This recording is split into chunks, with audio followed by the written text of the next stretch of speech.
നിഫ്റ്റിയുടെ പ്രധാന റെസിസ്റ്റൻസ് സോണാണ് 18750 ഇല്ലെങ്കിൽ 18850 എന്ന് പറയുന്ന സോണ്. കഴിഞ്ഞ കുറേ ആഴ്ചകളായിട്ട് നമ്മൾ നിഫ്റ്റിയുടെ ടാർഗറ്റ് സെറ്റ് ചെയ്തതും ഏകദേശം ഈ ഒരു സോണിൽ തന്നെയാണ്. നിഫ്റ്റി ഏകദേശം ഈ ഒരു സോൺ ടെസ്റ്റ് ചെയ്തതിന് ശേഷം കഴിഞ്ഞ 2 ദിവസം നമുക്ക് കാര്യമായ രീതിയിൽ സെല്ലിംഗ് കാണാൻ വേണ്ടിയിട്ട് പറ്റി. മാത്രമല്ല വീക്ക്ലി ചാർട്ടിൽ ഒരു റിവേഴ്സൽ ക്യാൻഡിൽ ഫോം ചെയ്തതായിട്ടും നമുക്ക് മനസ്സിലാക്കാൻ വേണ്ടിയിട്ട് പറ്റും. നിഫ്റ്റി 16,800 എന്ന് പറയുന്ന ലോ ടെസ്റ്റ് ചെയ്തതിന് ശേഷം അല്ലെങ്കിൽ നമ്മുടെ പ്രീവിയസ് സ്വിംഗ് ലോയിൽ നിന്ന് ഏകദേശം 10-12% കാര്യമായ ഒരു സെൽ ഓഫ് ഇല്ലാതെ അല്ലെങ്കിൽ കാര്യമായ ഒരു സെല്ലിംഗ് ഇല്ലാതെ തന്നെ ഒരു കറക്ഷൻസ് ഇല്ലാതെ തന്നെ ഒരു സിംഗിൾ ലെഗിൽ തന്നെ 10-12% റാലി നടത്തി. ഇനി ഇവിടെ നിന്ന് മുന്നോട്ടുള്ള യാത്രയ്ക്ക് ചെറിയ രീതിയിലുള്ള ഒരു കറക്ഷൻ അല്ലെങ്കിൽ ചെറിയൊരു കൺസോൾട്ടേഷൻ അനിവാര്യമാണ് എന്നുള്ളതാണ് എൻ്റെ സജഷൻസ്. ഇനി ഈ വരുന്ന ജൂൺ 14 ഫെഡ് റേറ്റിന്റെ റേറ്റ് ഡിസിഷൻ ആണ്. ആ ഒരു മീറ്റിംഗിൽ അല്ലെങ്കിൽ ആ ഒരു ഇവന്റ് ആയിരിക്കും നിഫ്റ്റിയെ സംബന്ധിച്ചിടത്തോളം ഒരു ട്രിഗർ പോയിന്റ് എന്നുള്ളതാണ് എനിക്ക് തോന്നുന്നത്. അതായത് ആ ഒരു ഫെഡ് മീറ്റിംഗിന്റെ ഔട്ട്കമ്മിനെ ബേസ് ചെയ്തുകൊണ്ട് ഗ്ലോബൽ മാർക്കറ്റിൽ ഒരു സെൽ ഓഫോ ഇല്ലെങ്കിൽ ഒരു റാലിയോ നമുക്ക് കാണാൻ വേണ്ടിയിട്ട് സാധിക്കും. അങ്ങനെ സംഭവിക്കുകയാണ് എന്നുണ്ടെങ്കിൽ അതിന്റെ റിഫ്ലക്ഷൻ എന്നുള്ള രീതിയിൽ നമ്മുടെ ഇന്ത്യൻ മാർക്കറ്റിലും ഒന്നെങ്കിൽ ഒരു റാലി, ആ ഒരു റാലി വരികയാണ് എന്നുണ്ടെങ്കിൽ നമ്മളുടെ പ്രധാന റെസിസ്റ്റൻസ് സോൺ ബ്രേക്ക് ചെയ്തുകൊണ്ട് ഒരു ഓൾ ടൈം ഹൈയിലോട്ട് പോകാം. ഇല്ല എന്നുണ്ടെങ്കിൽ മാർക്കറ്റിൽ ചെറിയ രീതിയിലുള്ള ഒരു കറക്ഷൻ ഏകദേശം ഒരു 18,200 ഇല്ലെങ്കിൽ ഒരു മാക്സിമം 17,800 എന്ന് പറയുന്ന ലെവൽ വരെ ഒരു കറക്ഷൻ എക്സ്പെക്ട് ചെയ്യാൻ പറ്റുമെന്നുള്ളതാണ് എൻ്റെ വിശ്വാസം. പല ആൾക്കാരും നമുക്ക് പേഴ്സണലായിട്ടും ഇല്ലെങ്കിൽ നമ്മുടെ ഇൻസ്റ്റാഗ്രാം വഴിയൊക്കെ ചോദിച്ചൊരു ചോദ്യം എന്ന് പറയുന്നത്, ഇവിടെ നിന്നൊരു റിവേഴ്സൽ നമ്മൾ എക്സ്പെക്ട് ചെയ്യുകയാണ് എന്നുണ്ടെങ്കിൽ നമ്മൾ സ്വിംഗ് ട്രേഡിങ്ങിലെ പ്രോഫിറ്റ് ബുക്ക് ചെയ്യണോ ഇല്ലെങ്കിൽ നമ്മൾ എന്ത് തരത്തിലുള്ള ഒരു അപ്രോച്ചാണ് ഈ ഒരു അവസ്ഥയിൽ എടുക്കേണ്ടത് എന്നുള്ളതാണ്.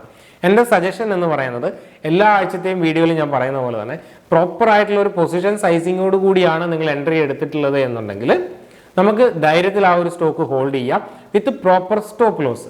അതായത് നമ്മളുടെ പല സ്റ്റോക്കിന്റെയും സ്റ്റോപ്പ് ലോസ് എന്ന് പറയുന്നത് 20-30% ആണ്. ഇത്രയും സ്റ്റോപ്പ് ലോസ് വെച്ചുകൊണ്ട് തന്നെ നമ്മൾ 50-60% ആണ് നമ്മൾ ടാർഗറ്റ് സെറ്റ് ചെയ്യാറുള്ളത്. പല സ്റ്റോക്കുകളിലും നമുക്ക് അങ്ങനെ ഈസി ആയിട്ട് കിട്ടാറുമുണ്ട്. പക്ഷെ പല ആൾക്കാരും ഈ പറയുന്ന കാര്യങ്ങളൊന്നും ശ്രദ്ധിക്കാതെ പൊസിഷൻ സൈസിങ് ചെയ്യാതെ വളരെ ഹ്യൂജ് ക്വാണ്ടിറ്റിയിൽ എന്താ പറയുക ആ ഒരു ബ്രേക്ക്ഔട്ട് ലെവലിൽ എൻട്രി എടുക്കും. സോ ഇപ്പോൾ 10-15% പ്രോഫിറ്റിലായിരിക്കും ഉണ്ടാവുക. അങ്ങനെയുള്ളവർ നമുക്ക് പേഴ്സണലി മെസ്സേജ് അയച്ചിട്ട് ചോദിക്കുന്നത് എന്ത് ചെയ്യണം എന്നുള്ളതാണ്. സോ അവർക്കുള്ള ഒരു സജഷൻ എന്ന് പറയുന്നത് നിങ്ങൾക്ക് പ്രോഫിറ്റ് ബുക്ക് ചെയ്ത് മാറാം, പക്ഷേ വിത്ത് പ്രോപ്പർ പൊസിഷൻ സൈസിങ്ങിൽ വലിയ ടാർഗറ്റോടുകൂടി വലിയ സ്റ്റോപ്പ് ലോസോടുകൂടി ചെറിയ ക്വാണ്ടിറ്റിയിൽ എൻ്റർ ചെയ്തവരാണെങ്കിൽ നിങ്ങൾക്ക് ധൈര്യത്തിൽ ആ സ്റ്റോക്കുകൾ ആഡ് ചെയ്യാം.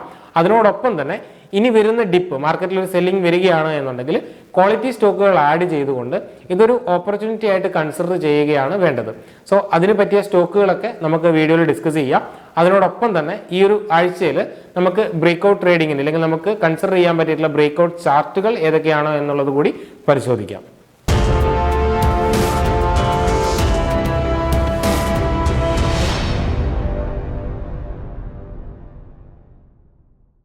ഇത് നിഫ്റ്റിയുടെ ഡെയിലി ചാർട്ടാണ്. സോ നമ്മൾ പറഞ്ഞ പോലെ തന്നെ ഈ ഒരു ലെവലിൽ നിന്ന് നോക്കുകയാണെന്നുണ്ടെങ്കിൽ ഏകദേശം 10% റാലി ലഭിച്ചു. അതുപോലെ തന്നെ ഏറ്റവും ലോയിൽ നിന്ന് സ്വിംഗ് ലോയിൽ നിന്ന് നോക്കുകയാണെന്നുണ്ടെങ്കിൽ നമുക്ക് ഒരു 11-12% നമുക്ക് റാലി കിട്ടി. ഇനി നമ്മൾ ഈ ഒരു റാലിയിൽ വന്ന ഡിപ്പ് പരിശോധിക്കുകയാണെന്നുണ്ടെങ്കിൽ വളരെ ചെറിയ അല്ലെ മാക്സിമം നമുക്ക് വന്നത് 1.8% ഇല്ലെങ്കിൽ നമ്മൾ ഇവിടെ സെറ്റ് ചെയ്യുകയാണെന്നുണ്ടെങ്കിൽ ഇല്ലെങ്കിൽ ഈ ഒരു സെൽ ഓഫ് നോക്കുകയാണെന്നുണ്ടെങ്കിലും മാക്സിമം 2% ഒക്കെയാണ് നമുക്ക് സെല്ലിങ് വന്നിട്ടുള്ളത്. സോ ഇവിടെയും നമുക്ക് ഒരു 2% അല്ലെങ്കിൽ 3% സെല്ലിങ് എക്സ്പെക്റ്റ് ചെയ്യാം എന്നുള്ളതാണ് എൻ്റെ സജഷൻ. അതായത് ഒരു 18,200 മാക്സിമം ഈ ഒരു 250 3% വരെ നമുക്കൊരു സെല്ലിങ് എക്സ്പെക്റ്റ് ചെയ്യാമെന്നുള്ളതാണ് എൻ്റെ സജഷൻ. സെല്ലിങ് വരികയാണ് എന്നുണ്ടെങ്കിൽ അതിന് താഴോട്ട് പോകാനുള്ള സാധ്യത കുറവാണ്. അങ്ങനെ പോവുകയാണ് എന്നുണ്ടെങ്കിൽ നമുക്ക് എന്താണ് ഇതിൻ്റെ ഒരു സ്ട്രക്ചറിൽ ചേഞ്ച് വരും. ഇപ്പോൾ ഒരു ഓവറോൾ നമുക്ക് മാർക്കറ്റ് ബുള്ളിഷ് ആണെന്ന് പറയാൻ വേണ്ടിയിട്ട് സാധിക്കും. ഇനി വീക്കിലി ചാർട്ട് പരിശോധിക്കുകയാണെന്നുണ്ടെങ്കിൽ നമുക്ക് മനസ്സിലാക്കാൻ പറ്റുന്നൊരു കാര്യം, സോ ഞാൻ ഈ ലൈൻസ് എല്ലാം ജസ്റ്റ് റിമൂവ് ചെയ്യുന്നു. ഓക്കെ, ഇതെല്ലാം ഞാൻ റിമൂവ് ചെയ്യുന്നു. അതിനുശേഷം കുറച്ച് അഡ്ജസ്റ്റ് ചെയ്തുകൊണ്ട് ഞാൻ ഈ ഒരു 18,600 എന്ന് പറയുന്ന സോണ് തൊട്ട് 18,850 എന്ന് പറയുന്ന സോണിനെ ഒരു റെസിസ്റ്റൻസ് ആയിട്ട് കൺസിഡർ ചെയ്യുകയാണ് എന്നുണ്ടെങ്കിൽ നമുക്ക് എന്താണ് ഇവിടെ നിന്ന് പോയി ഒരു ഹൈ ടെസ്റ്റ് ചെയ്തു, താഴെ വന്നു, ഹൈ ടെസ്റ്റ് ചെയ്തു, താഴെ വന്നു, ഹൈ ടെസ്റ്റ് ചെയ്തു. സോ ഇവിടെ നിന്ന് ഇതിൻ്റെ ഒരു പകുതി വരെ നമുക്ക് സെല്ലിങ് വരാം. വേസ്റ്റ് സിനാരിയോയിലാണ് ഞാൻ പറയുന്നത്. അല്ലെങ്കിൽ ഈ ഒരു ഇവിടം വരെ വന്നതിന് ശേഷം നമുക്ക് ഇവിടെ നിന്ന് ഇങ്ങനെ ഒരു സ്ട്രക്ചർ ഫോർമേഷൻ വന്നുകൊണ്ട് നമുക്ക് അപ്സൈഡ് പോകാനുള്ള സാധ്യത കൂടുതലാണ്. ഇനി നമ്മൾ ട്രെൻഡ് ലൈൻ യൂസ് ചെയ്യുന്നവർക്കാണെങ്കിൽ ഈ രണ്ട് ലോകൾ തമ്മിൽ കണക്ട് ചെയ്യുകയാണ് എന്നുണ്ടെങ്കിലും പോസിബിൾ നമുക്ക് എക്സ്പെക്ട് ചെയ്യാൻ പറ്റുന്ന ലെവൽ എന്ന് പറയുന്നത് 17,800 17,500 ഒക്കെയാണ്. ഓക്കെ, സോ ഇതൊരു വേസ്റ്റ് സിനാരിയോയിലാണ് ഞാൻ പറയുന്നത്. മാർക്കറ്റിൽ ഒരു നല്ല രീതിയിലുള്ള ഒരു പ്രോഫിറ്റ് ബുക്കിംഗ് വരികയാണ് എന്നുണ്ടെങ്കിൽ നിഫ്റ്റീൻ്റെ പ്രൈസ് സ്ട്രക്ചറിൽ ഇങ്ങനെ ഒരു മൂവ്മെൻറ്റ് നമുക്ക് കാണാൻ വേണ്ടിയിട്ട് സാധിക്കും. പേഴ്സണലി എന്നോട് ചോദിക്കുകയാണെന്നുണ്ടെങ്കിൽ എനിക്ക് ഈ ഒരു സ്ട്രക്ചറാണ് ഇഷ്ടം. കാരണം 17,500 വരുമ്പോൾ ഒത്തിരി സ്റ്റോക്കുകളിൽ നല്ല രീതിയിലുള്ള സെൽ ഓഫ് വരും, നമുക്ക് ഒത്തിരി സ്റ്റോക്കുകൾ വീണ്ടും ആഡ് ചെയ്യാൻ വേണ്ടിയിട്ട് പറ്റും. അതിനുശേഷം പിന്നെ ഈ ഒരു ഹൈ ബ്രേക്ക് ചെയ്യുകയാണ് എന്നുണ്ടെങ്കിൽ പിന്നെ വരുന്ന റാലി എന്ന് പറയുന്നത് വളരെ ഫാസ്റ്റ് ആയിരിക്കും. 20,000 ഒക്കെ ഈസി ആയിട്ട് ഇല്ലെങ്കിൽ വളരെ പെട്ടെന്ന് തന്നെ എത്താനുള്ള സാധ്യതയുണ്ട്. ഇനി ഇങ്ങനെയുള്ള പ്രൈസ് സ്ട്രക്ചർ ഒന്നും ഫോം ചെയ്യാതെയാണ് വരുന്നത് എന്നുണ്ടെങ്കിൽ, അതായത് ജസ്റ്റ് ഒരു ഇങ്ങനെ വന്നതിന് ശേഷം ഇങ്ങനെ പോവുകയാണെന്നുണ്ടെങ്കിൽ എനിക്ക് തോന്നുന്നു 19,200 ഇല്ല 19,100 ഒക്കെ പോയി വീണ്ടും വന്ന് ഇങ്ങനെ ഒരു സമയമെടുത്തിട്ടുള്ള ഒരു റാലി ആയിരിക്കും നമുക്ക് അപ്സൈഡ് കാണാൻ വേണ്ടിയിട്ട് പറ്റുക. പിന്നെ ഞാൻ പറഞ്ഞ പോലെ 17,800 ഇല്ല 18,200 താഴെ പോകുമ്പോൾ തന്നെ ഒന്ന് കോഷ്യസ് ആകുക. പിന്നെ 17,800 താഴെ സസ്റ്റെയിൻ ചെയ്യുകയാണെന്നുണ്ടെങ്കിൽ സ്ട്രക്ചറിൽ മാറ്റം വരും. നമുക്കെന്താണ് ഒരു എന്താ പറയുക സെൽ ഓഫിനുള്ള സാധ്യതയുണ്ട്. സോ ഓക്കെ, സോ നിഫ്റ്റി നിങ്ങൾക്ക് ഏകദേശം മനസ്സിലായെന്ന് വിചാരിക്കുന്നു. ഇനി താൽക്കാലികമായിട്ട് അനാലിസിസ് അല്ലെങ്കിൽ ചെറിയ ടൈം ഫ്രെയിമിൽ അനാലിസിസ് നടത്തുവാണെങ്കിൽ നമ്മളുടെ ടെലിഗ്രാം ചാനലിൽ നമ്മൾ ഓൾറെഡി ഷെയർ ചെയ്തു. 200 മൂവിങ് ആവറേജിൽ മൾട്ടിപ്പിൾ ടൈം റെസിസ്റ്റൻസ് എടുത്തിരുന്നു, ഇവിടെയും റെസിസ്റ്റൻസ് എടുത്തിരുന്നു. സോ ഫൈനലി എന്താണ്, അത് ബ്രേക്ക് ചെയ്യുകയാണ്. അതുകൊണ്ട് അവിടെ നിന്ന് ചെറിയൊരു സെൽ ഓഫ് കാണാൻ വേണ്ടിയിട്ട് പറ്റും. അത് മാത്രമല്ല, നമ്മൾ അതിനോടൊപ്പം തന്നെ നമ്മളൊരു കോൾ ഓപ്ഷൻ സെല് ചെയ്തിട്ടുണ്ടായിരുന്നു. അതിൻ്റെ പൊസിഷനൊക്കെ നമ്മൾ ടെലിഗ്രാമിൽ ഷെയർ ചെയ്തിട്ടുണ്ടായിരുന്നു. ഇനി നമുക്ക് എക്സ്പെക്ട് ചെയ്യാവുന്നത് എന്താണ്, 1 അവർ 200 മൂവിങ് ആവറേജ് വരെയൊക്കെ വേണമെങ്കിൽ വരാം. അതായത് 15 മിനിറ്റ്സിൽ ബ്രേക്ക് ചെയ്തു. ഇനി എന്താണ് 1 അവറിൽ ഇവിടെയൊക്കെ വന്നില്ലേ, ഇത് കണ്ടില്ലേ, ഈ ഒരു സ്വിംഗ് ലോ ഒക്കെ കണ്ടില്ലേ എന്ന് പറഞ്ഞ പോലെ ഇവിടം വരെയൊക്കെ വന്ന് ഒരു 18,400 ഇല്ലെങ്കിൽ 400 എന്ന് പറയുന്ന ഈ ഒരു ഇല്ലേ, ഇവിടെ 18,500 ഇല്ലെങ്കിൽ ഈ ഒരു 200 മൂവിങ് ആവറേജ് വരുന്ന 18,400 ലെവലിലൊക്കെ വന്ന് ടെസ്റ്റ് ചെയ്തിട്ട് വീണ്ടും അപ്സൈഡ് പോകാനുള്ള സാധ്യതയുണ്ട്. ഇതാണ് നിഫ്റ്റിയിൽ നമ്മളുടെ അനാലിസിസ് എന്ന് പറയുന്നത്.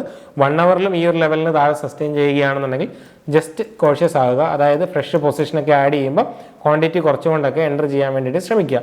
ബാങ്ക് നിഫ്റ്റി കമ്പാരിറ്റീവ്ലി നിഫ്റ്റി വെച്ച് നോക്കുകയാണെന്നുണ്ടെങ്കിൽ കുറച്ച് ബീറിഷ് ആണെന്ന് പറയാം. ലാസ്റ്റ് 3-4 ദിവസത്തെ ആക്ഷൻസ് നോക്കുകയാണെന്നുണ്ടെങ്കിൽ ചെറിയൊരു ബീറിഷ് ആയിട്ടാണ് എനിക്ക് തോന്നുന്നത്. ഇവിടെ അത്രത്തോളം ഒരു സ്ട്രെങ്ത് കാണിക്കാൻ വേണ്ടി പറ്റുന്നില്ല. ഓഫ് കോഴ്സ് ഇപ്പോൾ 44,000-ലാണുള്ളത്. 44,500 45,000 എന്ന് പറയുന്ന റൗണ്ട് നമ്പേഴ്സ് ഒരു റെസിസ്റ്റൻസ് ആയിട്ട് ആക്ട് ചെയ്യാനുള്ള സാധ്യതയുണ്ട്. മാത്രമല്ല ഈ ഒരു സ്വിംഗ് ലോ, അതായത് 43,700 എന്ന് പറയുന്ന ഈ ഒരു സ്വിംഗ് ലോ ബ്രേക്ക് ചെയ്യുകയാണ് എന്നുണ്ടെങ്കിൽ എന്താണ്, വീണ്ടും ഒരു ഫർദർ സെൽ ഓഫ് നമുക്ക് ബാങ്ക് നിഫ്റ്റിയിൽ കാണാൻ വേണ്ടിയിട്ട് പറ്റും. ബാങ്ക് നിഫ്റ്റിയിൽ 1 അവറിൽ 200 മൂവിങ് ആവറേജ് എന്ന് പറയുന്നത് വളരെ അടുത്താണ്, നിഫ്റ്റീനേക്കാൾ വളരെ അടുത്താണ്. 15 മിനിറ്റ്സിൽ ഓൾറെഡി നേരത്തെ തന്നെ ബ്രേക്ക് ചെയ്തിട്ടുണ്ടായിരുന്നു. ഓക്കെ, 15 മിനിറ്റ്സിൽ അങ്ങോട്ടും ഇങ്ങോട്ടും ബ്രേക്ക് ചെയ്തൊരു ചോപ്പിനെസ് അല്ലെങ്കിൽ ഒരു സൈഡ് വേസ് ആണ് നമുക്ക് കാണാൻ വേണ്ടിയിട്ട് പറ്റുന്നത്. പക്ഷേ 1 അവറിൽ നോക്കുകയാണെന്നുണ്ടെങ്കിൽ സ്റ്റിൽ ഒരു ബുള്ളിഷ്നെസ് ആയിട്ടാണ് നമുക്ക് കാണാൻ പറ്റുന്നത്. സോ ഈ ഒരു ലെവൽ 43,600 താഴെ പോവുകയാണെന്നുണ്ടെങ്കിൽ കൂടുതൽ സെൽ ഓഫ് വരും. 1 അവറിൽ ലോവർ ലോ ഫോർമേഷൻസ് വരും. ഈ കാര്യങ്ങളൊക്കെ നോക്കി വെക്കുക. ഇനി മാർക്കറ്റിൽ ഒരു കറക്ഷൻ വരികയാണ് എന്നുണ്ടെങ്കിൽ നമുക്ക് കൺസിഡർ ചെയ്യാൻ പറ്റിയിട്ടുള്ള എന്താ പറയുക കൺസിഡർ ചെയ്യാൻ പറ്റിയിട്ടുള്ള സെക്ടേഴ്സ് അല്ലെങ്കിൽ കൺസിഡർ ചെയ്യാൻ പറ്റിയിട്ടുള്ള സ്റ്റോക്കുകൾ ഏതാണെന്ന് ചോദിച്ചു കഴിഞ്ഞാൽ ഫസ്റ്റ് ITBC ഞാൻ പറയും.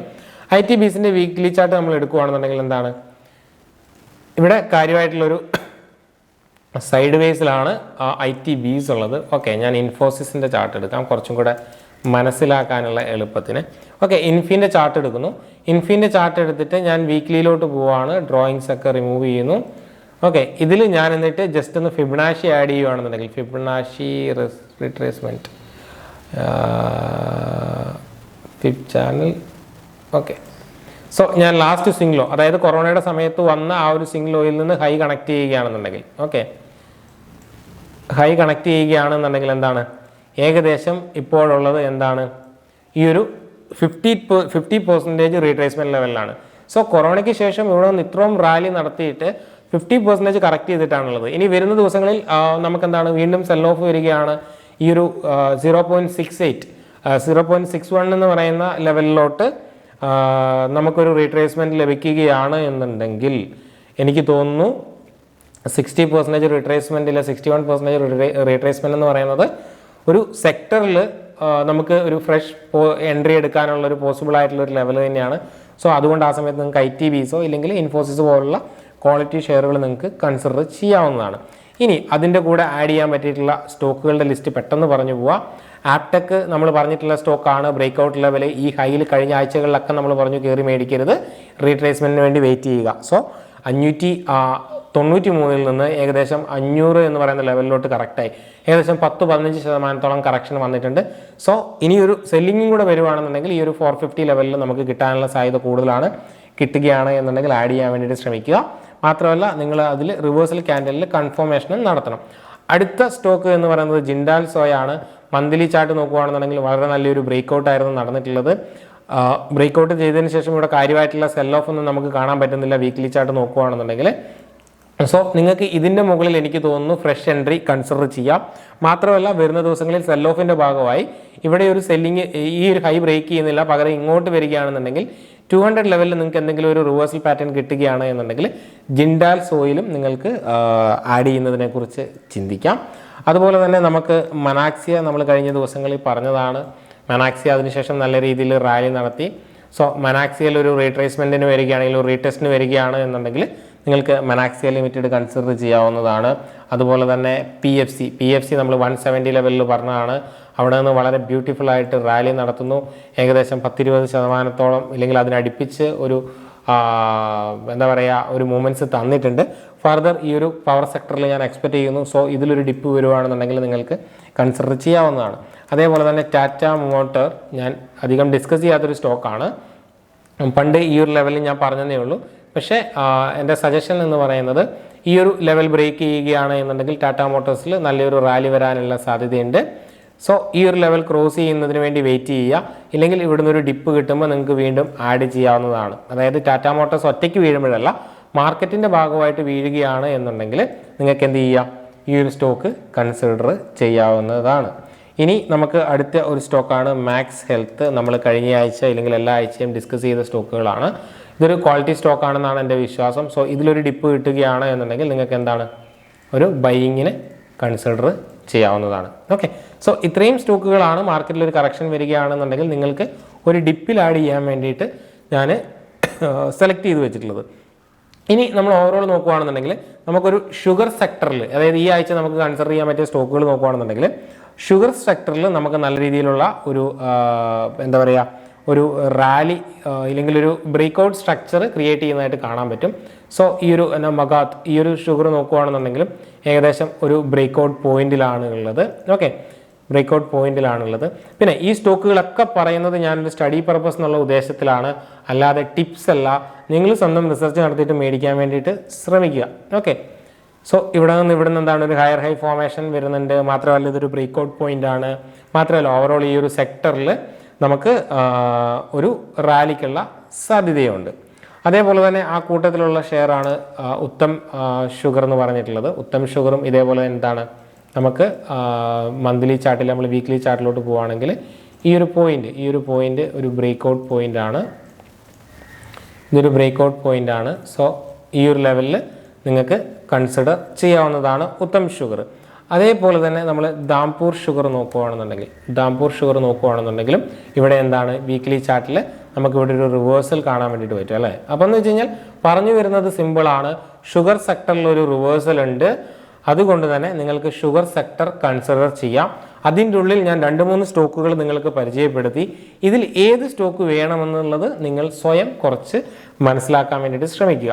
ഓക്കെ, അല്ലാതെ പ്യുവർ ടിപ്സ്, അതായത് ഒരിക്കലും നിങ്ങൾ ഇന്ന സ്റ്റോക്ക് ഇന്ന ലെവലിൽ മേടിച്ചോ, ഇന്ന സ്റ്റോപ്പ് ലോസ് വെച്ചോ, ഇന്ന ടാർഗറ്റ് വെച്ചോ എന്ന് പറഞ്ഞുകൊണ്ട് എക്സാക്റ്റ് ഒരു ടിപ്സ് മോഡൽ ഒരിക്കലും നിങ്ങൾക്ക് ലഭിക്കില്ല. കാരണം നിങ്ങൾക്കറിയാം പലതരത്തിലുള്ള റെഗുലേഷൻസും കാര്യങ്ങളും ഉണ്ട്. അതുകൊണ്ട് ഒരിക്കലും എന്നിൽ നിന്ന് അങ്ങനെ എക്സ്പെക്റ്റ് ചെയ്യരുത്. അടുത്ത ഒരു സ്റ്റോക്കാണ് പ്രിസ്റ്റേജ് എസ്റ്റേറ്റ് എന്ന് പറയുന്നത്. ഈ ഒരു സ്റ്റോക്കിൽ നമുക്ക് വളരെ നല്ലൊരു ബ്രേക്ക്ഔട്ട്സ് കാണാൻ വേണ്ടിയിട്ട് പറ്റിയിട്ടുണ്ട്. ഓക്കെ, ഈ ഒരു സ്റ്റോക്കിൽ വളരെ നല്ല ബ്രേക്ക്ഔട്ട്സ് ആണ്. സോ ഈ ഒരു സ്റ്റോക്ക് നിങ്ങൾക്ക് എന്താണ് കൺസിഡർ ചെയ്യാവുന്നതാണ് വരുന്ന ദിവസത്തെ ബ്രേക്ക്ഔട്ട് ട്രേഡിങ്ങിന് വേണ്ടിയിട്ട്, പ്രിസ്റ്റേജ് എസ്റ്റേറ്റ്സ്. അതുപോലെ തന്നെ അടുത്ത ഒരു സ്റ്റോക്കാണ് സെലാൻ എക്സ്പ്ലോറേഷൻ. ഈ ഒരു സ്റ്റോക്കിൻ്റെ മന്ത്ലി ചാർട്ട് നോക്കുകയാണെന്നുണ്ടെങ്കിലും ഇവിടെ ഒരു ബ്രേക്ക്ഔട്ട് ലെവലാണ് ഈ ഒരു 333 എന്ന് പറയുന്നത്. കുഴപ്പമില്ലാത്തൊരു ചാർട്ടാണ്, അത്ര വളരെ കൺവിൻസിങ് ഒന്നുമല്ല, എങ്കിലും കുഴപ്പമില്ല, നമ്മൾക്ക് കൺസിഡർ ചെയ്യാൻ പറ്റിയിട്ടുള്ള സ്റ്റോക്കാണ്. സോ നോക്കുക, സെൽ ആൻഡ് എക്സ്പ്ലോറേഷൻ്റെ മീൻസ് ഈ ഒരു സ്റ്റോക്ക് എന്ത് ടൈപ്പ് ഓഫ് പ്രൊഡക്ട്സ് ആണ്, റീസെൻറ്റ് ക്വാർട്ടർ എങ്ങനെ ഉണ്ടായിരുന്നു, പ്രോഫിറ്റ് മേക്കിംഗ് കമ്പനിയാണോ എന്നൊക്കെയുള്ള കുഞ്ഞു അനാലിസിസ് നിങ്ങൾക്ക് ചെയ്യാവുന്നതാണ്. അത് എങ്ങനെയാണ് നോക്കുന്നതെന്നൊക്കെ ഞാൻ എല്ലാ ആഴ്ചത്തെയും വീഡിയോയിൽ കാണിക്കാറുണ്ട്. ഈ വീഡിയോയിൽ നമ്മൾ വേറൊരു സ്റ്റോക്കിൻ്റെ കാണിക്കും. അടുത്ത ഒരു സ്റ്റോക്കാണ്, ഇതിൻ്റെ പേരെങ്ങനെയാണ് പ്രൊണൗൺസ് ചെയ്യേണ്ടതെന്ന് എനിക്കറിയത്തില്ല. Okay, FM. ഓക്കെ, ഈ ഒരു സ്റ്റോക്കിൻ്റെ വീക്ക്ലി ചാർട്ട് നോക്കുകയാണെന്നുണ്ടെങ്കിൽ നമുക്ക് കാണാൻ പറ്റുന്നൊരു കാര്യം, ഇവിടെ എന്താണ്, ഒരു ബ്രേക്ക് ഔട്ട് പോയിൻ്റ് ആണ്. ഇതൊരു ബ്രേക്ക് ഔട്ട് പോയിൻ്റ് ആണ്. ഓക്കെ, ഇത് ബ്രേക്ക് ഔട്ട് പോയിൻ്റ് ആണ്. ഇവിടെ ബ്രേക്ക് ഔട്ട് തന്നിട്ടുണ്ട്. മാത്രമല്ല നമുക്ക് എന്താണ്, പലപ്പോഴായിട്ട് ഈ സ്റ്റോക്ക് 200 മൂവിങ് ആവറേജിൽ റെസിസ്റ്റൻസ് ഫേസ് ചെയ്യുന്നതായിട്ട് കാണാൻ പറ്റും അല്ലേ. ഇവിടെയെല്ലാം കണ്ടു. അതിനുശേഷം ഇവിടെ നിന്ന് എന്താണ്, ആ ഒരു 200 മൂവിങ് ആവറേജിൻ്റെ കൂടെ ഒരു ബ്രേക്ക് ഔട്ട് കൂടിയാണ്. സോ ഈ ഒരു സ്റ്റോക്ക് നമുക്ക് കൺസിഡർ ചെയ്യാം. പക്ഷേ വോളിയം കുറവുള്ളൊരു സ്റ്റോക്കാണെന്ന് തോന്നുന്നു. അപ്പർ സർക്യൂട്ട് ലോവർ സർക്യൂട്ട് അടിക്കാനൊക്കെയുള്ള സാധ്യതയുണ്ട്. അപ്പോൾ പ്രോപ്പർ പൊസിഷൻ സൈസിങ് ചെയ്തുകൊണ്ട് പ്രോപ്പറായിട്ട് പഠിച്ച് ഈ ഒരു സ്റ്റോക്കിൽ ചെയ്യാൻ വേണ്ടിയിട്ട് ശ്രമിക്കുക. ഇനി നമ്മൾ കഴിഞ്ഞ ആഴ്ച ടെലിഗ്രാമിൽ ഡിസ്കസ് ചെയ്ത സ്റ്റോക്കാണ് ബാർക്ക് വാലി. ഈ ഒരു സ്റ്റോക്ക് വീക്കിലി, ഇതിനുള്ളിലെ ഫണ്ണി ആയിട്ടുള്ള കാര്യം എന്താണെന്ന് വെച്ച് കഴിഞ്ഞാൽ, ഈ ഒരു ചാർട്ട് ഞാൻ ഇട്ടു. ഈ ഒരു ചാർട്ട് ഇട്ട പാടെ തന്നെ കുറേ ആൾക്കാർ ഇവിടെ കയറി ബൈ ചെയ്തു. അവിടെ നിന്ന് ചെറിയ രീതിയിലുള്ള സെല്ലിങ് വന്നു. ഞാനിവിടെ ലെവലുകൾ മാർക്ക് ചെയ്തിട്ടുണ്ട്. ഈ ഒരു ലെവലുകൾക്ക് മുകളിൽ പോവുകയാണെങ്കിൽ മേടിക്കുക. മാത്രമല്ല ഇതൊരു ബ്രേക്ക് ഔട്ട് ട്രേഡിംഗ് ആണെന്നും ബ്രേക്ക് ഔട്ടിൻ്റെ ബേസിക് കൺസെപ്റ്റ് ഗൂഗിൾ ചെയ്തോ യൂട്യൂബ് ചെയ്തോ മനസ്സിലാക്കാനുള്ള എന്താ പറയുക ഒരു ഇതുള്ളവർ മാത്രം ബ്രേക്ക് ഔട്ട് ട്രേഡിങ്ങിൽ ചെയ്യാൻ വേണ്ടിയിട്ട് ശ്രമിക്കുക. ഞാൻ ചാർട്ട് ഇടുന്നു എന്നുള്ളതിൻ്റെ അർത്ഥം ഞാൻ ഒരിക്കലും ബൈ സജഷൻസ് അല്ല. സ്പെഷ്യലി ഇപ്പോഴത്തെ കാലത്ത് നിങ്ങൾക്കറിയാം പല രീതിയിലുള്ള റെഗുലേഷൻസ് ഉണ്ട്. അതുകൊണ്ട് എൻ്റെ വായിൽ നിന്ന് ബൈ ഓർ സെല്ല് കിട്ടില്ല. അതുകൊണ്ട് ചാർട്ടുകൾ ഷെയർ ചെയ്യുക, ബ്രേക്ക് ഔട്ട് നടന്നതും നടക്കാൻ സാധ്യതയുള്ളതും. സോ ഇതിൽ നടന്നത് ഏതാണ്, നടക്കാൻ സാധ്യത ഏതാണ് എന്നുള്ളത് നിങ്ങൾക്ക് മനസ്സിലാക്കാനുള്ളൊരു സ്കില്ലുണ്ടെങ്കിൽ മാത്രമേ നിങ്ങൾക്ക് കുറച്ചെങ്കിലും ട്രേഡ് ചെയ്യാൻ വേണ്ടിയിട്ട് പറ്റത്തുള്ളൂ. ഈ ഒരു ചാർട്ട് ഇട്ടു, നമുക്കെന്താണ് ലാസ്റ്റ് മന്ത് ഹൈ കട്ട് ചെയ്തിട്ടില്ല, ഈ മന്ത് ഹൈ അതിന് മുമ്പുള്ള മന്ത് ഹൈ കട്ട് ചെയ്തിട്ടില്ല, ഈ ഒരു സോൺ ബ്രേക്ക് ചെയ്തിട്ടില്ല. സോ സ്റ്റിൽ ഇതൊരു റെസിസ്റ്റൻസിലാണ്, ബ്രേക്ക് ഔട്ട് കഴിഞ്ഞിട്ടില്ല. സോ അപ്പോൾ എന്താണ്, ബ്രേക്ക് ഔട്ടിന് ശേഷം മാത്രം എൻട്രി എടുക്കാൻ വേണ്ടിയിട്ട് ശ്രമിക്കുക. അതുപോലെ നമ്മൾ കഴിഞ്ഞ ആഴ്ച ടെലിഗ്രാമിൽ ഷെയർ ചെയ്തൊരു സ്റ്റോക്കാണ്, പേര് പറഞ്ഞിട്ടുണ്ടായിരുന്നില്ല, ഏതർ ഇൻഡസ്ട്രീസ് എന്ന് പറയുന്നത്. ഇതിൻ്റെ വീക്ക്ലി ചാർട്ട് പരിശോധിക്കുകയാണെന്നുണ്ടെങ്കിൽ ഈ ഒരു സോൺ ബ്രേക്ക് ഔട്ട് സോണാണ്, പുതിയ ഒരു സ്റ്റോക്കാണ്. അതുകൊണ്ട് ഈ ഒരു സ്റ്റോക്ക് നിങ്ങൾക്ക് പരിഗണനയിൽ വെക്കാം. ഇതിൻ്റെ ഫണ്ടമെൻ്റൽ ചെക്ക് ചെയ്യുകയാണ് എന്നുണ്ടെങ്കിൽ സ്ക്രീനർ ഡോട്ടിനിൽ പോയിട്ട് ഫണ്ടമെൻ്റൽ ചെക്ക് ചെയ്യുകയാണ് എന്നുണ്ടെങ്കിൽ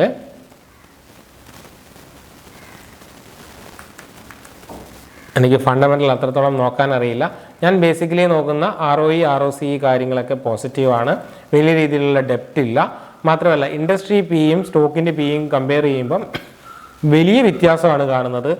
സ്റ്റോക്ക് ഓവർ വാല്യൂഡ് ആയിട്ടാണ് കാണുന്നത് എന്നുള്ളതാണ് എനിക്ക് ബേസിക് പിൻ്റെ ടേംസ് വെച്ച് മനസ്സിലാക്കാൻ വേണ്ടിയിട്ട് പറ്റുന്നത്. സോ പക്ഷേ ചാർട്ടിൽ എനിക്കൊരു ബ്രേക്ക് ഔട്ട് കണ്ടു കഴിഞ്ഞ് കഴിഞ്ഞാൽ ഞാൻ അതിൽ എൻ്റർ ചെയ്യും, ഓവർ വാല്യൂഷൻ ആണെങ്കിലും അല്ലെങ്കിലും. ഇതിൻ്റെ പിയർ കമ്പാരിസൺ നോക്കുകയാണെന്നുണ്ടെങ്കിലും ഏറ്റവും കൂടുതൽ PE ഉള്ളത് ഒന്ന് പിഡിലൈറ്റിനാണ് 104, രണ്ടാമത്തത് ഇതിനാണ്. ഇൻഡസ്ട്രി പി എന്ന് പറയുന്നത് 21 ഒക്കെയാണ്, ഇല്ലെങ്കിൽ എത്രയാണ് ഇൻഡസ്ട്രി പി 26 ഒക്കെയാണ്. സോ അത് ഓർമ്മയിൽ വെക്കുക. പിന്നെ നോർമലി നോക്കുന്നത് ഞാൻ ഇയർലി സെയിൽസ് ഇൻക്രീസ് ആണ്, പ്രോഫിറ്റ് ഇൻക്രീസ് ആണ്, നെറ്റ് പ്രോഫിറ്റ് ഇൻക്രീസ് ആണ്. ഓക്കെ, കണ്ടിന്യൂസ് ഇൻക്രീസ് ആണ്. ഇനി ലാസ്റ്റ് ക്വാർട്ടർ പെർഫോമൻസ് നോക്കുകയാണെന്നുണ്ടെങ്കിലും ഹയസ്റ്റ് സെയിൽസ് ഉണ്ട്, ഹയസ്റ്റ് റവന്യൂ ഉണ്ട്, അതായത് ഓപ്പറേറ്റിംഗ് പ്രോഫിറ്റ് ഉണ്ട്, നെറ്റ് പ്രോഫിറ്റും ഹയസ്റ്റ് ആണ് ലാസ്റ്റ് ക്വാർട്ടർ നോക്കുകയാണെന്നുണ്ടെങ്കിൽ. ഓക്കെ, ഇനി ഇതിനുള്ളിലോട്ട് വരുമ്പോൾ നമ്മൾ ഹോൾഡിങ്സ് നോക്കുകയാണെന്നുണ്ടെങ്കിൽ പ്രൊമോട്ടേഴ്സ് ഏകദേശം 87% ഹോൾഡ് ചെയ്യുന്നുണ്ട്. സോ നമ്മളൊരു ഫോളോവേഴ്സ് സജസ്റ്റ് ചെയ്തിട്ടുണ്ടായിരുന്നു, അവർക്കത് 75 കുറയ്ക്കേണ്ടി വരികയാണ് എന്നുണ്ടെങ്കിൽ, അവർ സെല്ല് ചെയ്യുകയാണ് എന്നുണ്ടെങ്കിൽ മേ ബി ആ ഒരു സ്റ്റോക്ക് വീണ്ടും ഡൗൺ സൈഡ് പോകാനുള്ളൊരു സാധ്യതയുണ്ട് എന്നുള്ളത്. സോ അതിൻ്റെ പ്രാക്ടിക്കലായിട്ടുള്ള വശം എങ്ങനെയാണ്, അല്ലെങ്കിൽ അതെങ്ങനെയാണ് ആ ഒരു സ്റ്റോക്കിനെ ബാധിക്കുക എന്നുള്ളത് എനിക്കറിയില്ല. സോ അത് നിങ്ങൾ കൺസിഡർ ചെയ്യുക. മാത്രമല്ല ഈ ഒരു FIs സ്റ്റിൽ ഒരു 1.57 ഹോൾഡ് ചെയ്യുന്നുണ്ട്. നമ്മൾ ഒരു എന്താ പറയുക ചെറിയ രീതി നോക്കുകയാണെങ്കിൽ 1.49, 1.56, 1.57 വളരെ ചെറിയ രീതിയിൽ ഇൻക്രീസ് ചെയ്യുന്നതായിട്ട് നമുക്ക് കാണാൻ വേണ്ടിയിട്ട് പറ്റും. സോ ഈ കാര്യങ്ങളൊക്കെ കൺസിഡർ ചെയ്യുക. ചാടിക്കേറി ഒരു സ്റ്റോക്കും മേടിക്കാതിരിക്കുക. ചാർട്ടുകൾ ഷെയർ ചെയ്യുന്നതിൻ്റെ അർത്ഥം അത് ഒരു ബൈ എൻട്രിയോ ആണെന്നോ ഇല്ലെങ്കിൽ സെൽ എൻട്രിയോ ആണെന്നുള്ളതല്ല. നിങ്ങൾ സ്വയം പഠിച്ച് മനസ്സിലാക്കി മാത്രം ചെയ്യാൻ വേണ്ടിയിട്ട് ശ്രമിക്കുക. വീഡിയോ കണ്ട എല്ലാവർക്കും നന്ദി.